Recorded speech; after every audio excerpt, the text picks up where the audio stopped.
Bienvenue à tous. Rupture pour un nouveau départ. C'était l'engagement, mesdames, messieurs, aux premières heures de sa prise des commandes des mains de son prédécesseur, Thomas Boniaï.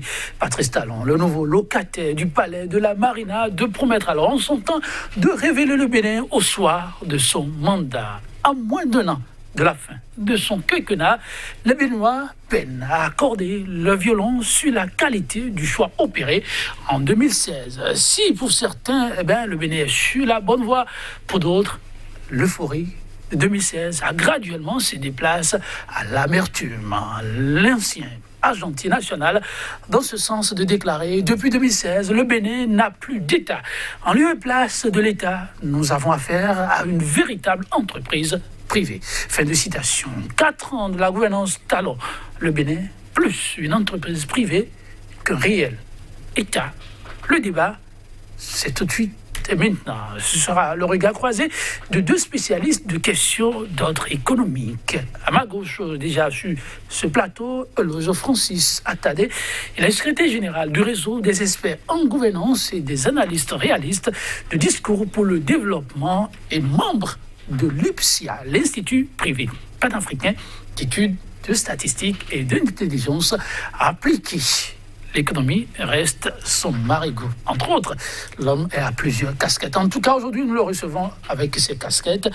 Le Francis Atadé, bonjour. Bonjour. Et merci de répondre à notre invitation. Mais c'est moi qui vous remercie. En face de vous, pour nous accompagner, Monsieur Francis Amoussou. Il n'est plus à présenter. Un ancien élu du peuple. Oui, il est de ceux ayant fait la fierté du Bénin à un moment donné. C'était là la 4e mandature. En tout cas, nous ne le recevons pas aujourd'hui avec cette casquette, bien qu'il en aura sans doute aussi besoin. Mais nous le recevons avec sa casquette d'ancien fonctionnaire du ministère des Finances et ancien cadre, s'il vous plaît, de la CIA, la Caisse autonome d'amortissement. Francis Amoussou, bonjour. Bonjour. Merci à vous de répondre à notre invitation, surtout pour la disponibilité. Euphorique, l'élection de Patrice Talon, du miel au fiel, pratiquement vers la fin de son quinquennat. Ce sont des regards, en tout cas à chacun son analyse. Pour l'Argentine nationale qui a pensé opportun d'apporter son grain de sel à 7 heures de bilan, il ne fait aucun doute que l'économie béninoise aujourd'hui est plus qu'en souffrance qu'elle ne l'a été de par le passé. Et il faut batailler au plus tôt pour sauver la BAC Bénin. J'ai bien envie de vous demander, chers invités, le regard d'ensemble que vous portez sur ce regard qui aura compté, parce qu'à un moment donné, l'homme aurait servi une cause noble, celle de la nation. Mais je vais directement sur une phrase qui engagerait plus tout le monde. La conférence nationale de 90, je cite l'ancien Argentine national, a donné lieu au démarrage de la construction d'un État par le président Nicéphore Soglo. La construction de ce pays s'est poursuivie par le général Mathieu Kérékou, qui l'a construit et consolidé pendant ses 2 mandats. Kérékou partait en 2006 en laissant un véritable État. Boniaï, ayant pris le relais en 2006, malgré quelques turbulences par moments, a réussi à rester dans les grandes lignes de cet État. Mais depuis 2016, Francis Atadé, M. Francis Amoussou, depuis 2016, je poursuis, le Bénin n'a plus d'État. En lieu et place de l'État, nous avons affaire à une véritable entreprise privée, signée de l'ancien Argentine national. Si vous devez apprécier, avant qu'on ait les données économiques avancées. Je voudrais vous remercier pour avoir planté le décor, mais je voudrais rappeler que l'Argentine a fait une mauvaise lecture de la situation politique, économique actuelle du pays. Je constate qu'après sa passation de service, il a dû s'envoler pour aller encore étudier. Cela prouve qu'il avait des retards de lecture. Et je constate qu'ayant des retards de lecture, il continue d'avoir une mauvaise appréciation, une mauvaise lecture de la situation politique, économique et sociale du Bénin. Il faut rappeler évidemment aux citoyens que ce n'est pas pour la première fois que le Bénin s'essayait à la démocratie. De 60 à 114. Avant que le président Kérékou n'aille à l'option socialiste, le Bénin était un État démocratique. C'est pourquoi en 90, quand on a sonné le glas du régime marxiste-léniniste, nous nous sommes dit maintenant que nous avions renoué avec la démocratie, d'où l'expression renouveau démocratique. Bien évidemment, de 90 à aujourd'hui, il y a eu plusieurs alternances.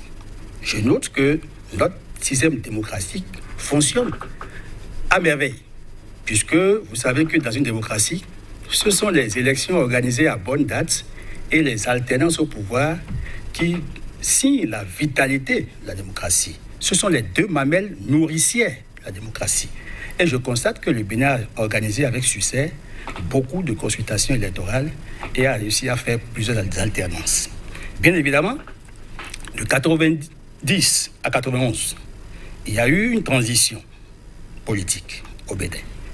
Et à partir de 91, nous sommes allés aux élections présidentielles.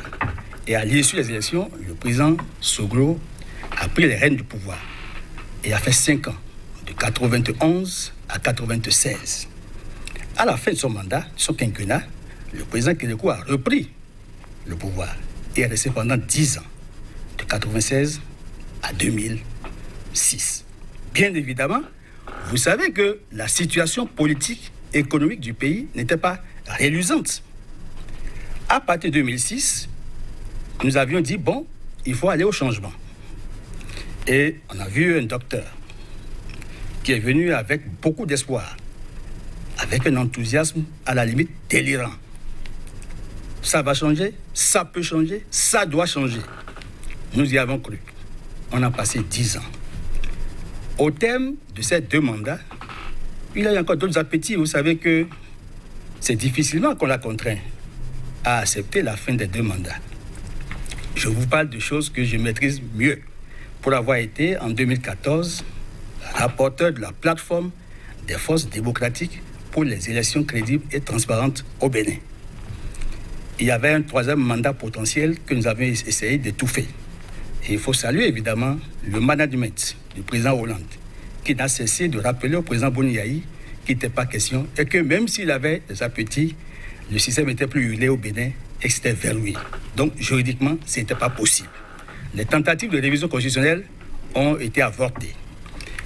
C'est vrai qu'à partir de 2016, il y a eu maintenant une nouvelle élection. À la faveur de cette élection, nous avions réussi à porter au pouvoir M. Patrice Talon, devenu président de la République, avec un slogan fort, mais qui est un trait de caractère et une conviction forte, c'est-à-dire la rupture. Bien évidemment, on aurait pu faire le bilan du quart de siècle d'exercice démocratique. Nous ne l'avions pas fait. Ce qui a fait que le président Boni-Yayi, à un moment donné, s'était insurgé contre la façon dont la démocratie béninoise était mise en œuvre. Vous vous rappelez qu'il a traité notre démocratie de Nescafé, chargée de désordre et d'anarchie. Et que si on comptait comme ça, nous n'irions jamais à la au développement. Or, il n'y a pas de démocratie sans développement. Démocratie sans développement, c'est comme un levier sans point d'appui. Il fallait donc aller à la réforme. Et le président Talon est venu avec des réformes institutionnelles, politiques, structurelles. Bien évidemment, les réformes sont un peu difficiles. Les réformes ont des conséquences immédiates fâcheuses, mais des retombées positives durables. Alors, aucun secteur dans ce sens-là n'aura été épargné. Et aujourd'hui, on y est pour apprécier l'avancée ou non observé au niveau du secteur économique, n'est-ce pas? On y revient graduellement en appréciant quelques leviers. Mais vous permettez, la première question, cette phrase vous a amené bien loin. Vous avez fait le tour d'horizon. Nous allons écouter votre vis-à-vis. Si vous permettez, après, nous irons. Je ne sais pas si je dois rappeler cette phrase qui a conduit votre vis-à-vis bien loin, où ça peut aller. Donc, pour nos téléspectateurs, vous permettez, je rappelle cette phrase-là. Je cite, chez téléspectateurs, elle n'est pas mienne, cette phrase, elle est de l'ancien argentier national Komi Kuti. La conférence nationale de 90 a donné lieu au démarrage de la construction de l'État par le président Nicéphore Soglo. La construction de ce pays s'est poursuivie par le général Mathieu Kérékou, qui l'a construit et consolidé pendant ses 2 mandats. Kérékou partait en 2006 en laissant un véritable État. Boni-Yayi ayant pris le relais en 2006, malgré quelques turbulences par moments, a réussi à rester dans les grandes lignes de cet État. Mais depuis 2016, mesdames, messieurs, le Bénin, je poursuis toujours les propos de l'ancien argentier national, le Bénin n'a plus d'État. En lieu et place de l'État, nous avons affaire à une véritable entreprise privée. Votre vis-à-vis, vous l'avez suivi. Qu'avez-vous envie de dire? Merci beaucoup. Je pense que là, on est dans du sérieux. La lecture qui a été faite par l'ancien agentier est une lecture hautement politique et qui traduit la réalité que nous vivons. Bon. Nous sommes partis de la conférence nationale laboratoire pour l'Afrique. Laboratoire. Le Bénin, laboratoire pour l'Afrique, sur le système démocratique. Nous avons fait les 2 mandats du général Kérékou. Je vais vous rappeler qu'au cours du 2e mandat ou du 1er mandat, le Bénin, sur le plan démocratique, sur la liberté de presse, on était 5e au monde. Classé 5e et 1er en Afrique sur la liberté de presse. Aujourd'hui, je ne sais pas quel c'est devenu. Ça, c'est ça. Vous donnez la démocratie, la réalité de la démocratie. La liberté, ça commence par là. Après le général, nous avons pratiquement tout a été mis en place. Vous avez vu comment est-ce que sous le général, comment on appelle ça, la Cour constitutionnelle a été installée. Comment est-ce que de manière libre, on désignait les directeurs généraux au niveau de l'ORTB par appel à candidature et la suite, ce qu'il y avait sur tout ce qui se passait au niveau de la gestion démocratique. Avec le président Yahya Boni, la démocratie a été mise en construction. Nous avons vu les retombées sur le plan social. Nous avons vu le développement sur le plan de l'économie. Nous avons vu ce que ça a rapporté aux travailleurs, tous les secteurs d'activité, les bonnes dames, les bonnes du marché, la mise en œuvre, la création donc des microcrédits aux plus pauvres, ce qui a lancé les bonnes dames, qui leur a ouvert le chemin, qui a fait qu'aujourd'hui, dans les campagnes, donc pendant ces 2 mandats du président Yahya Boni, les populations étaient enthousiasmées et étaient là. Tout le monde avait sa part dans la production nationale. Voilà. Ça, c'était un État. Il y a eu des problèmes, donc, sur la question d'interprétation où le président Yahya Boni était pressé, parfois, très pressé, lorsqu'il avait une idée de développement, de mise en œuvre et allait, ça rencontrait parfois des résistances, finalement, donc ça a été fait, mais le système démocratique est resté en place. Nous sommes allés aux différentes élections à bonne date et il y a eu l'alternance de 2016. N'oublions pas que Yahya Boni a fait 2 mandats et n'avait plus, logiquement, ni sur le plan donc, des instituts de la réalité démocratique, ne pouvait plus être candidat à un 3e mandat. Donc, il a fait 2 mandats et il est parti. Nous sommes avec un nouveau pouvoir qui a fait rêver les Béninois. Et j'avoue qu'aujourd'hui, ce qui se passe, c'est que de manière méthodique, on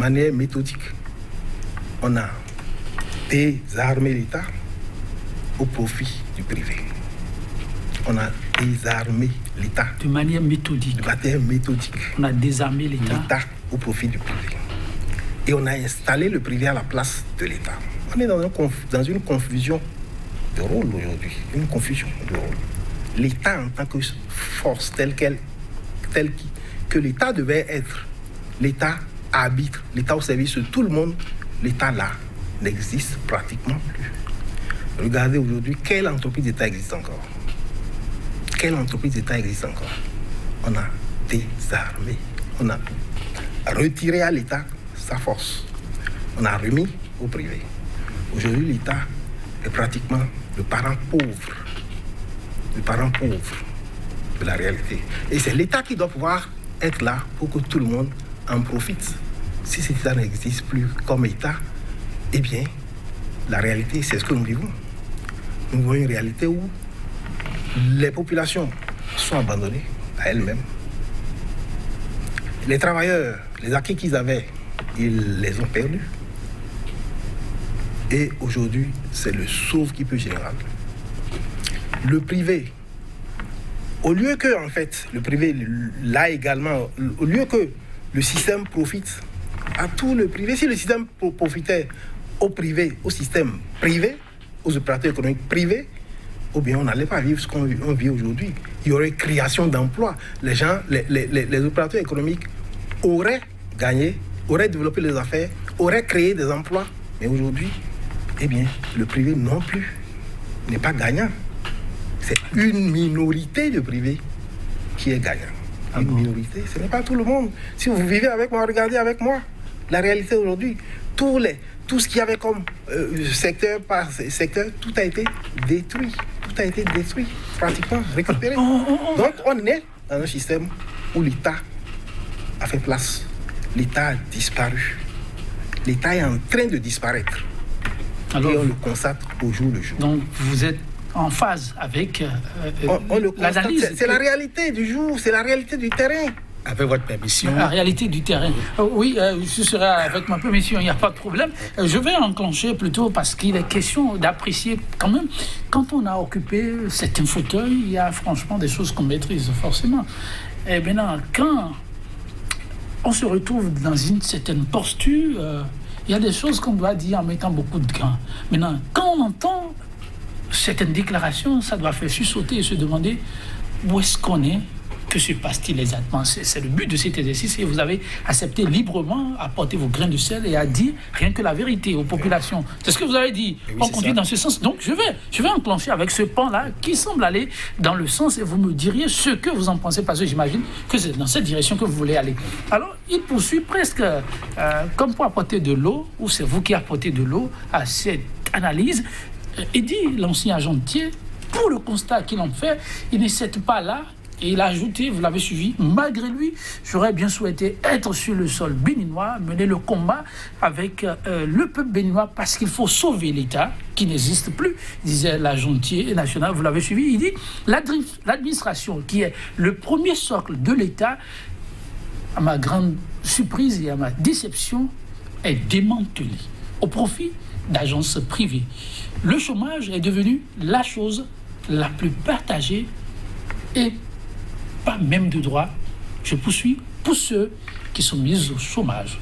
Dans l'administration, la hiérarchie qui était le fondement du fonctionnement est bafouée, inexistante. Fin de citation. Pour compléter un peu, vous diriez quoi? Je crois que c'est une analyse excessive. Excessive. Je voudrais d'abord relever, après l'intervention de mon Francis, qui est mon aîné, quelques faiblesses. Du point de vue de la finesse du raisonnement, je trouve que les 10 ans de gestion du président Boni Yayi, qu'il qualifie de meilleurs au plan économique, ne sont pas exactement ça. Comme il est financier, je voudrais lui rappeler justement quelques chiffres qui parlent. Vous convenez avec moi que quand le président Boni Yayi a pris le pouvoir, à partir de 2009, le taux de croissance s'est effondré, au point qu'on a enregistré 2,7% de croissance économique. Il y a eu 2 années de ralentissement, 2009-2010. Une reprise timide à partir de 2011, 3,3%. Et en 2015, nous étions à 2,1% avant qu'il parte, puisqu'en 2016, il est parti. Et quand le plan Talon est venu, on a enregistré une croissance de 4% en 2016. On est passé aujourd'hui à 6,7%. Alors, je crois que je parle d'abord des chiffres qui parlent. Premier élément d'analyse, au point de la croissance économique. Or, la croissance, c'est elle qui permet d'être redistribuée, en fait. Ça donne une image, un indicateur sur l'état de l'économie nationale. Au point de la croissance. Deuxième élément, faiblesse de son analyse. Je crois que M. Francis a dit que sous Boni Yayi, l'état était normal et que l'administration fonctionnait très bien. Je voudrais lui faire constater que c'est la seule gouvernance au cours de laquelle nous avions noté trop d'incohérences et d'inconséquences. Le gouvernement fonctionnait avec beaucoup de doublons. Vous savez qu'il y avait par exemple un ministère de l'Environnement, un ministère de la Climatologie, si vous êtes bien au Bénin. Vous savez qu'au Bénin ici, il y a eu un ministère chargé des OMD et ODD, alors qu'on était à 1000 jours de la fin de l'agenda 2015 des OMD. Et au même moment, il y avait un ministère chargé du développement qui dirigeait Feu de Sousa Marcel. Mieux, quand vous êtes financier, je parlais des inflations au niveau du gouvernement, des ministères. Il y a encore eu inflation au niveau des directions. Je prends la DGAE, Direction Générale des Affaires Économiques, logée au ministère des Finances. Vous savez qu'il y a aussi la direction de la promotion économique. Vous savez encore qu'il y a eu la direction de l'intégration économique. Il y a plus de 3 directions, par exemple, pour la même activité. Parlant de l'emploi, il y avait 5 ministères qui se piétinaient. Il y avait une incohérence gouvernementale qui pénalisait la productivité du gouvernement. Et il fallait aller à une réforme. Et vous convenez avec moi que même l'administration, le fonctionnement des sociétés et entreprises d'État posait énormément de problèmes. Il y a une question d'efficacité. Et la population était déçue par l'inefficacité des politiques publiques. Tous ensemble, on avait souhaité qu'il y ait des réformes en profondeur. Donc, je vous rappelle que les analyses qui ont été faites par M. Komikoutché sont des analyses qu'il faut contextualiser, puisque c'est dans un contexte précis qu'il a émis des points de vue. Et ces points de vue, forcément, sont teintés d'une couleur politique. Quand on a souhaité avoir, après nous, c'est nous, 100 ans, vous savez qu'il fut coordinateur et que c'est lui qui a organisé le congrès. Lorsqu'il dit, parlons de lui, lorsqu'il dit qu'il constate avec amertume et déception que l'État a disparu au profit d'agences privées, qu'est-ce que vous répondez à ça? Et que le chômage a grimpé sans qu'on ne soit en mesure de faire quelque chose pour les chômeurs. Je ne partage pas ça. Vous êtes au Bénin, est-ce que l'État a disparu? Vous êtes journaliste, vous êtes venu au Bénin. Est-ce que l'État a disparu? C'est quoi votre regard? Votre vis-à-vis va réagir tout à l'heure. L'État béninois existe et est réformé. Et l'État avait besoin de réformes profondes pour être plus efficace, pour être plus opérationnel dans la lignée des objectifs que nous sommes assignés. Objectif développement. Et le développement doit pouvoir profiter à tous les citoyens, puisque c'est le bien-être commun que nous cherchons. Première réflexion. La seconde réflexion, c'est que dans nos analyses, évitons les positions extrémistes. Car il y a, en voulant être extrémiste, parfois, nous biaisons la réflexion et ne permettons pas aux citoyens de mieux comprendre. Nous sommes venus pour éclairer le peuple. Aujourd'hui, vous convenez avec moi et il est démontré qu'il y a eu des réformes profondes dans le secteur de l'agriculture pour aboutir à une transformation afin que les filières qui sont porteuses soient promues. Il y a des choses que j'ai constatées et qui m'ont indigné parce que je suis aussi spécialiste des questions agricoles, mais aussi du transport. Et vous constatez que chez nous ici, aujourd'hui nous sommes 2e producteur de vivrier dans l'espace UEMOA. Nous sommes passés premier producteur de coton au plan africain. Or, c'était sous le président Kérékou qu'on a enregistré le premier record, 427 000 tonnes de coton graine, 2004-2005. En 10 ans d'exercice, sous Komikoutché et Bouliaï, et sous vous-même, on a été incapable de battre le record enregistré par le président Kérékou. C'est à partir de 2016 qu'on est passé à 450 000 tonnes et aujourd'hui on est à 678 000 tonnes. Production cotonnière. On doit s'en réjouir. Puisque quand des filières sont porteuses, forcément, elles apportent des dividendes. Il y a une santé économique, santé financière qui permet à l'économie de pouvoir aider à résoudre les problèmes de pauvreté à travers les services sociaux de base. Et aujourd'hui, vous comprenez avec moi que la mobilisation des ressources internes est en marche. Et c'est clair que les citoyens qui évitaient les paiements de taxes, puisque vous savez que la fraude fiscale, je ne vous apprends rien, vous le connaissez mieux que moi, est un sport national. Ça a toujours été avec la bénédiction des spécialistes en fisc. Aujourd'hui, il n'est pas possible que vous puissiez faire de la fraude. Et les agences qui sont créées, vous savez bien, en tant que spécialiste de la matière, qu'une agence fonctionne mieux qu'une société. Regardez le mode de fonctionnement des agences. S'ils ont fait l'option de créer des agences, c'est pour des besoins d'efficacité et de réussite. Alors oui, M. Francis Amossou, vous avez suivi votre vis-à-vis. Et tous ces chantiers qui ont été ouverts n'ont été pour le bien de tous. Et donc, quand c'est bon, il faut reconnaître que c'est bon. Quand c'est mauvais, souligner que c'est bon. Votre vis-à-vis peint un tableau comme pour souligner qu'en vérité, c'est qu'on refuse de voir qu'il y a vraiment des avancées qui hier n'existaient pas. Votre appréciation. Je tombe des nues. Vous tombez des nues. Oui, c'est comme si on n'est pas dans le même pays. C'est ça. Alors, les ministères dont il a parlé sous le président Yahi Boni, qui a eu beaucoup de ministères pour rendre service, pour travailler avec les populations. Parce que c'est des ministères qui ont permis aux populations d'avoir ce qu'elles voulaient. On est allé jusqu'à avoir un ministère de l'eau vers la fin. Parce qu'il fallait séparer, l'eau était devenue un besoin important et essentiel. C'est sorti de l'énergie électrique. Les questions de micro-projets, les questions d'emploi à la base, les questions... Il y a pratiquement tout. Parce qu'on est dans un pays sous-développé, un pays qui a besoin de tout construire.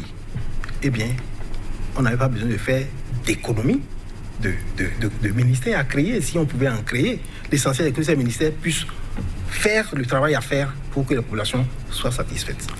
Lorsqu'il arrive sur les questions de réforme pour parler du secteur de l'agriculture, voilà un ministère qui a été démantelé. La première chose, quand le nouveau pouvoir s'est installé, les agents d'encadrement, les 1400 agents qui avaient été recrutés, qui travaillaient depuis 4 ans, 5 ans, qui faisaient l'encadrement rural, on les a sortis.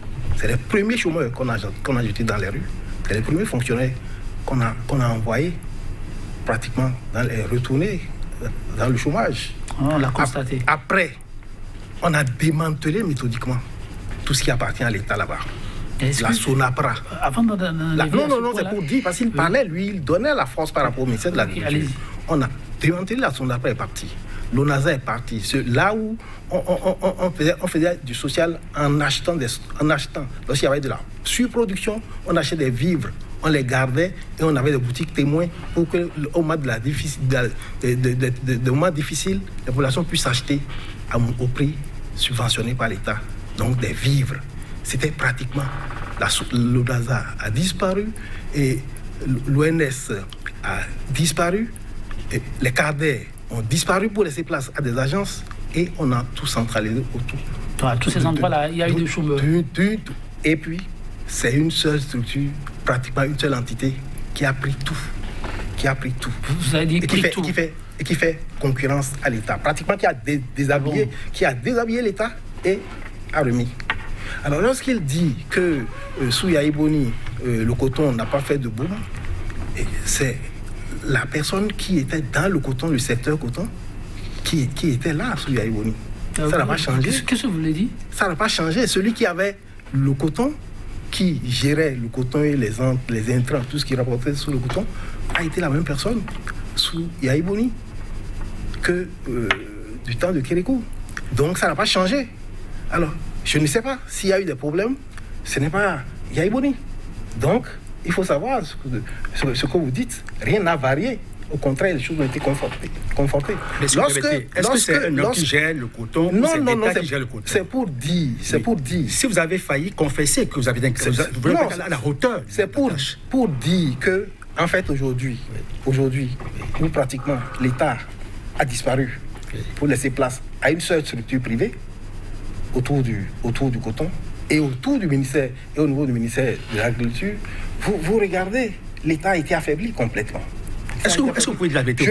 Je vais vous dire, en dehors de cela. En 2014, vous avez produit 325 000 tonnes avec 90 milliards de subventions. Je ne suis pas dans je ne suis pas dans les détails. Je suis dans ce que nous constatons et ce que nous vivons. Constatez qu'il a été incapable pendant 10 ans. Ce que nous vivons là aujourd'hui et ce qu'on a vécu. Constatez que nous sommes à 678 000 tonnes. Ce que nous disons, ces chiffres-là, oui. Comment on les vérifie? Aujourd'hui, il n'y a pas de statistiques. Aujourd'hui, il n'y a pas de statistiques. Les structures qui produisent des statistiques ne font pas de production, ne produisent rien. Les organes qui faisaient des publications du côté du gouvernement ne publient plus rien. Non, tout est aujourd'hui. Comment est-ce qu'on a les chiffres? Comment est-ce qu'on a les chiffres aujourd'hui? Comment on a les chiffres? Comment on a les chiffres? Vous avez les chiffres, comment on a les chiffres? Les chiffres sont rendus publics comment? Les chiffres sont publiés où? Il y a des organes qui publient. Lesquels? Et ça passe où? Mais aujourd'hui, regardez aujourd'hui, il n'y a pas de presse, il n'y a pas de télévision, il n'y a pas de radio privée. C'est-à-dire que ce qu'il y a, où est-ce qu'on peut faire les débats pour que les gens sortent et que les gens soient informés de ce qui se fait? Il semble que vous n'êtes pas dans ce Bénin. On est dans le même pays. Mais moi, on est dans le même pays. Je fais des débats. Où? Les télévisions fonctionnent. Il y a des gens qu'on invite à certains débats. Mais c'est faux. Mais c'est vrai. Non, soyez sincères. Mais justement, c'est vrai. Il y a aujourd'hui des organes qui disent, ceux qui font les débats sont connus. Non. Bon, il y a des structures qui n'existent. Ça ne permet pas à tout le monde. Gardons le cap sur l'essentiel. Allons sur l'essentiel, voilà. Ben, retenons qu'au plan économique, il y a des dysfonctionnements. Et je vais vous dire qu'en fait, on a renforcé cette affaire donc, de privatisation de l'État par aujourd'hui ce qu'on appelle la 8e législature, qui est illégitime. Une législature qui est représentée par 2 partis appartenant à la même personne. Donc en fait, on a privatisé l'Assemblée nationale. Et vous constatez ça, tout le monde voit. C'est des choses extrêmement graves. C'est pas, qu'est-ce que vous appelez de grave? Qu'est-ce que vous dites de grave? Vous n'êtes pas au Bénin? Écoutez, on a engagé une réforme. Vous n'êtes pas au Bénin ici. Mais vous êtes au Bénin? Comment est-ce qu'on a fait les législatives? Et puis cette matière, je la maîtrise mieux que vous. 2019. Vous savez. Comment est-ce qu'on a fait les législatives? Vous permettez, ne vous en faites pas que je vous le demande. On reviendra sur l'État a été démantelé. Sur ces questions politiques. On y revient. Aujourd'hui, l'Assemblée nationale est privée. C'est vrai que les débats politiques et économiques. Vous voyez ça, non? Je vous relance le débat. C'est la question. Aujourd'hui. Soyons sincères. Non, regardez. Dites-moi, comment est-ce que l'Assemblée. Monsieur. Mais l'Assemblée, elle est comment? Francis Amoussou. Il n'y a pas de contradiction à l'Assemblée aujourd'hui. Je vous le demande. Deux frères jumeaux. Deux partis frères qui sont à l'Assemblée. Une faveur. Il n'y a pas d'opposition. Tout le monde est mobilisé. Des déclarations péremptoires et c'est extrêmement grave. Mais c'est ce qui est constaté, non? Non, c'est pas ça. Vous voyez sur le terrain, si effectivement c'était des jumeaux siamois, oui, dont vous parlez, oui, approchez un peu, essayez de voir comment fonctionne la campagne électorale. Non, comment ça fonctionne? C'est du cinéma. Non, écoutez, nous soyons sincères. C'est du cinéma. On peut ne pas réussir à se mettre en règle, être frappé par la loi. Les partis qui n'ont pas pu se mettre en règle par rapport à la nouvelle charte des partis. Vous savez qu'aujourd'hui, pour créer un parti politique aujourd'hui, c'est plus compliqué que pour aller préparer un doctorat ou une agrégation. Et c'est pas mieux? Mais comment vous créez en France, vous créez un parti aujourd'hui, au nom du demain c'est enregistré, au nom et vous allez aux élections intégrales.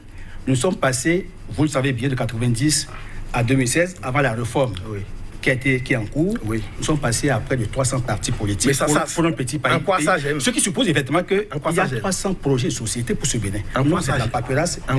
Je plains les archivistes du ministère de l'Intérieur. Écoutez. Vous savez qu'avant, avec 10 personnes, pas département, 12, 120 personnes, vous pouvez créer un parti politique. On peut faire qui n'a aucune envergure. Parti politique, de famille, de quartier, de région, si vous voulez bien. Aujourd'hui, on a mis les chicanes pour que n'importe qui n'en vienne pas là.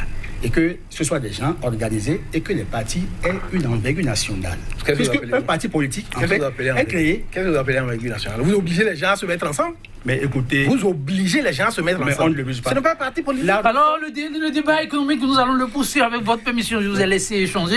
Il le faut parfois pour la beauté du plateau. Chers téléspectateurs, on évolue sur les questions de performance économique. Vous avez suivi votre vis-à-vis, monsieur Francis Amoussou. Performance 6,7%, pratiquement un indicateur heureux pour le Bénin, 7%. Qu'est-ce que vous en dites? C'est quand même à saluer, non? Non, vous savez, aujourd'hui, la réalité est là. Elle est laquelle? La pandémie qui est là, la pandémie avec laquelle nous vivons aujourd'hui, le Covid-19, eh bien on a vu les mesures qui ont été prises par les États de la sous-région pour leur population. Ces pays-là n'ont pas 7% de taux de croissance, mais ils ont pris des mesures sociales d'accompagnement pour les populations. Qu'est-ce que nous avons fait ici? Nous qui avons 7%, qu'est-ce que nous avons fait pour nos populations, pour les aider? dans la difficulté. Aujourd'hui, quand vous envoyez votre épouse au marché, les prix ont augmenté. Les prix ont augmenté au marché, sur le marché là. Parce qu'aujourd'hui, on a fermé le système tel que les produits qui doivent venir de l'intérieur ne peuvent pas venir parce que le système de cordon sanitaire comme il est, les bonnes dames ou bien les gens qui sont ici, les stocks qu'ils ont, profitent pour augmenter les prix. Les conditions sont difficiles pour tout le monde. Ça s'est multiplié, ça s'est aggravé. Mais l'accompagnement que l'État doit apporter pour aider la population dans cette situation, c'est là où on voit, en fait, si on avait de croissance telle qu'on le disait, on aurait pu aider la population. Vous doutez? Je ne vois pas. Moi, c'est pourquoi je dis, nos statistiques, il faut que ça colle avec la réalité. Il faut que ça colle avec la réalité. Parce que quand c'est un peu comme ça, là, ça pose problème. On voit la réalité en face aujourd'hui. Alors, 7%, Monsieur Francis, attendez, 7%, un indicateur quand même qui peut pousser à bomber les tosses. Mais votre vis-à-vis dit 7%, et que l'État ne soit pas en mesure d'accompagner ses citoyens, pour lui, ça pose problème. Il s'interroge sur la fiabilité de ce chiffre. Vous lui répondez quoi? En lien avec ce qu'il qualifie de réalité sur le terrain. En fait, la croissance économique, comme il le sait, est souvent redistribuée à travers les services sociaux de base, en améliorant l'accès des citoyens aux services de base, notamment l'éducation, la santé, l'eau potable, l'assainissement, l'énergie électrique. Et vous avez constaté avec moi qu'aujourd'hui, je prends l'intrant le plus important du développement, l'énergie électrique. Regardez les efforts qui ont été accomplis par le gouvernement. Même si vous ne l'avez pas, mais à votre question, vous pas. Même si vous ne l'avez pas. Pour nos téléspectateurs qui ne comprennent pas forcément le vernaculaire, vous dites? Écoutez, on a beau dire que le lièvre n'est pas élégant, mais il faut quand même le reconnaître, le mérite de mieux courir. C'est ça. Donc, c'est pour dire que si quelqu'un a un mérite, il faut le reconnaître. Vous savez que nous dépendons du Nigeria et du Ghana à 90% pour l'approvisionnement en énergie électrique. Aujourd'hui, avec les efforts qui ont été accomplis par le gouvernement, on peut produire l'énergie à 67%. Ça veut dire que nous tendons vers notre autonomie énergétique. Premier constat. Second constat, je voulais vous dire que quand une croissance, en fait, permet de crédibiliser l'État. Or, pour que les institutions financières internationales, qui sont catalysatrices des financements des PTF, vous accompagnent dans les grandes œuvres de développement, il faut bien qu'on sache que votre économie est mieux pilotée. Et aujourd'hui, on peut se réjouir de la façon dont l'économie est pilotée. Il y a des mesures, en fait, disciplinaires qui ont été mises en place, qui sont en train de produire des résultats impressionnants au plan économique. Et il faut saluer ça. Donc, je voudrais vous rappeler que quand c'est beau, il faut dire c'est beau, vous évoquez le cas du Covid. C'est une pandémie et chaque État a fait des options données. Il y a une réponse interne, nationale, sous-régionale et internationale. Et le Bénin s'est particularisé dans sa démarche. Il faut saluer. Vous savez, les États, en fait, le Covid pose un problème sérieux, plus profond que ce que vous dites là. Les pays développés qui ont eu le mérite de fabriquer, de sécréter un système sanitaire performant, aujourd'hui sont défiés parce que n'ayant pas réussi à produire nos systèmes de riposte. Regardez les États-Unis, malgré leur puissance. Les États-Unis battent le record aujourd'hui de décès en matière de Covid, 62 000 morts. En Europe, c'est le Royaume-Uni, 32 000 morts. Or, la plupart de nos citoyens, quand ils constatent qu'il y a des pathologies qui ne peuvent pas être soignées ici au Bénin, qu'est-ce qu'on fait? Ils se demandent l'évacuation sanitaire.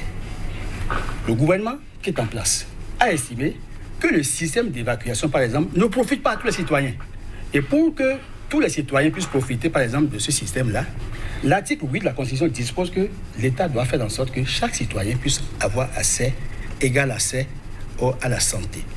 Et l'État a pris le soin d'initier la construction d'un hôpital de référence pour que tout le monde puisse s'offrir des soins de qualité sur place plutôt que de bénéficier d'une évacuation. Or, le système d'évacuation, vous le savez autant que moi, c'est pour les privilégiés. De 2006, par exemple, à 2010, en 5 ans, le Bénin a évacué 696 personnes pour un coût global de 10 milliards. Donc, l'incidence financière, on peut économiser tout ça. Et vous savez qu'à l'intérieur, même quand on a audité, il y a même des gens qui sont restés ici, mais qui ont été évacués. Vous savez comment le Bénin a fonctionné. Donc, il y avait eu quelques petits problèmes. Vous parlez des microfinances. qui sont une soupape de sécurité, parce que ça permettait aux bonnes dames d'avoir quelques financements pour entreprendre des activités. Mais regarde combien les microfinances ont été gérées, les microcrédits aux plus pauvres. Il fallait réformer pour pouvoir mieux réussir à conduire à terme ce projet-là, qui est un projet important. Aujourd'hui, le gouvernement est dans une dynamique. Vous avez vu les audits, par exemple, par rapport aux microcrédits aux plus pauvres.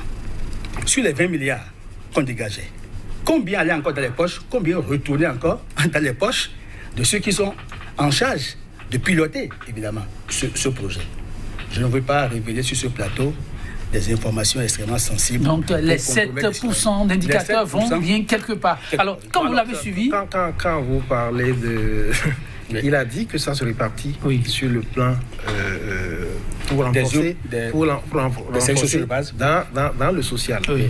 Et qu'il a cité l'électricité, l'eau, la santé, l'éducation. Oui. Même les repas aux enfants. Je vais dire qu'aujourd'hui, l'école a été démantelée. Aujourd'hui, l'école a été démantelée. Vous êtes avec moi, on a chassé des enseignants pendant qu'on en a besoin. On a chassé des enseignants pendant qu'on en a besoin. Non, vous ne pouvez pas dire ça. Oui. Il y a des gens, qu'aujourd'hui, on a remercié des enseignants pour dire qu'ils n'ont pas participé au concours ou bien de l'évaluation. Et puis bon, on les a remerciés. Et on a jumelé des classes. Ce qu'il y a 60 ans, on faisait. Je me rappelle, moi, quand j'étais au cours primaire, parce qu'il n'y avait pas suffisamment de salles de classe, le CI et CP étaient dans une même classe et c'est les rangées qui les séparaient. Donc il y a la rangée là qui est pour CI, l'autre rangée qui est pour le CP, parce qu'il n'y a pas beaucoup de maîtres et il n'y avait pas beaucoup de salles. Ça, dans les années 60, ça. Ceux deux dans la même classe, CM1, CM2, et ça permettait donc à certains élèves brillants donc, d'être même surclassés. Au CM1, certains pouvaient donc aller à l'examen d'entrée en 6e parce qu'ils sont performants, ils suivaient les cours de CM2. Mais ça, c'était en ce moment. Mais aujourd'hui, on passe 60 ans après, on ne peut pas jumeler des classes parce que des classes sont construites, il n'y a pas d'enseignants, on en a fermé. Est-ce qu'on progresse comme ça? C'est comme ça qu'on progresse là, pour l'éducation. Vous venez de dire. Allez-y sur les autres chantiers. Non, mais sur ce chantier-là, c'est une bonne vérité. Parce que moi, je suis enseignant aussi. Je n'ai pas fini de parler. Dans le primaire, je parle du primaire, je parle des réalités. Vous avez vu les images? J'ai vu ça. Alors, donc, il y a ça. Quand vous prenez la question d'électricité, l'électricité, bon, je sais que il y a par endroit où ça marche, par endroit où ça marche et par endroit où ça ne marche pas. Et l'eau, je vais vous dire, je suis dans un quartier, moi, à Cotonou ici, l'eau que j'avais depuis 2002, il y a un an, je n'ai pas d'eau aujourd'hui. Il y a un an, je n'ai pas d'eau en plein centre de ville, en plein Agla. Vous n'avez pas d'eau? J'ai pas d'eau 24 heures sur 24. Ah bon? J'ai l'eau qui vient une fois dans la journée, peut-être fois dans la nuit. Et là, à Agla, moi, je suis allé à plusieurs reprises à la SONEB pour me plaindre. Des équipes sont déplacées pour venir dans notre quartier. Et on a dit, c'est des travaux qu'on fait. C'est tout votre quartier, donc pas que vous. Pratiquement, c'est pas chez moi seul. C'est pas pratiquement. Donc, la période des fêtes, même ça a été très difficile. Ça fait pratiquement un an qu'on traîne ça pour dire qu'on est en train de faire des travaux. Et personne n'est responsable de ça. Mais vous le savez de la santé. Et nous payons. Les factures arrivent. De la SONEB arrivent tous les mois. Alors, on ne peut pas dire, pendant qu'on améliore, que ce qu'on avait soit détruit. Que ce qu'on avait soit détruit et qu'on dise donc on a mis. Chers invités, malheureusement, on me dit que le temps là, à nous imparti est complètement parti. Oui, c'est bien vrai. Ce qu'on va faire, et ça ne dépend que de vous, on doit pouvoir être unanime à dire que vous avez tous beaucoup de choses encore à dire. On se retrouve demain pour poursuivre le débat. Ce sera avec votre permission, hein, si vous n'y trouvez pas d'inconvénient, pour suivre ce qu'on a commencé et pouvoir le terminer. Sur la question, visiblement, les regards sont partagés par rapport à ce qui est annoncé là. Est-ce que l'État existe toujours? Oui, pour M. Francis Attadé, l'État est là, bien en place, et le travail se poursuit. L'indicateur de 7%, ça s'explique, et dans les faits, on peut le constater. Mais pour M. Francis Amoussou, ce n'est pas le cas. C'est du leur. Les Béninois vivent plus que jamais très mal la réalité. Mesdames, Messieurs, en tout cas, on se retrouvera pour poursuivre le débat. Vous promettez votre disponibilité pour poursuivre? Oui, je promets. Monsieur Francis Amoussou, vous promettez? Si c'est le choix que vous faites, Ah oui, parce que le temps ne nous permet plus d'aller plus loin. On avait combien de temps? Bon, 45 minutes, comme vous annoncez. Et de l'autre côté, on me dit qu'on est en train d'aller déjà vers les 1 heure. Mesdames, messieurs, chers téléspectateurs, toutes nos excuses, on va devoir revenir sur ce plateau. 100% Bénin pour le numéro du jour. Je m'en arrête là, puisqu'on a été au-delà du temps. Je ne peux plus conclure. À très vite pour la suite de ce plateau numéro 2, pourquoi pas. À demain.